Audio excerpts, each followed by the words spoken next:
Magandang umaga sa inyong lahat. So nandito ako ngayon sa Jerry Weber Avenues para i-flex ko sa inyo, para i-show ko sa inyo kung ano pa yung isang klaseng na trabaho ko. Kung ano pa isang klaseng trabaho na ginagawa ng visual merchandiser.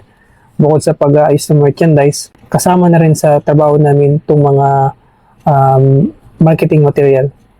Kasama na rito yung mga banner, poster, stickers, window stickers, at saka kung ano pa yung mga promotional na materials na ginagamit sa marketing. Ngayon magpapalit ako ng banner from sale banner to regular banner para maiwasan ng maling komunikasyon sa customer na mapagsisimulan ng customer complaint.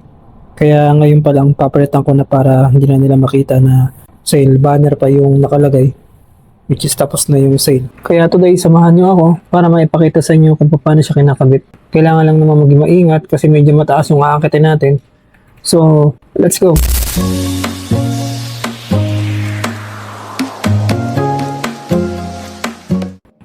Yan guys, sinimulan ko muna dito sa loob ng fitting room.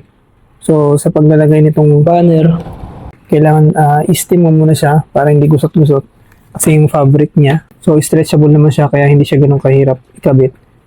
Kaya para ipasok na sa pinaka-frame niya. Kailangan lang diretso, pantay yung pagkakabit.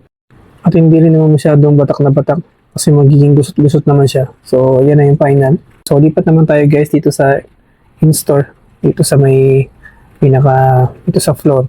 So, yung taas na yan, paabot ng mga 8 feet to 9 feet yata ang taas nito. But I'm not sure.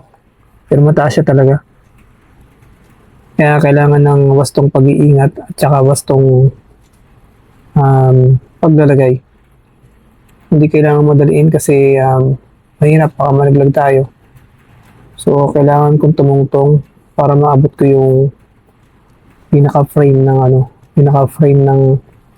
ng lagayan ng banner kasi medyo mataas pa rin siya kahit mataas na yung ladder ko, nahihirapan pa rin akong abutin.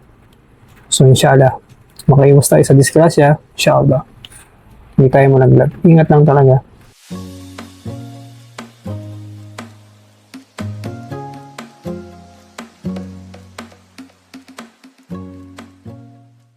Ayan guys, nasa pangatlong banner na tayo napapalitan. So bali yung papalitan natin limang banner. Isa sa fitting room at saka dito sa labas ng floor.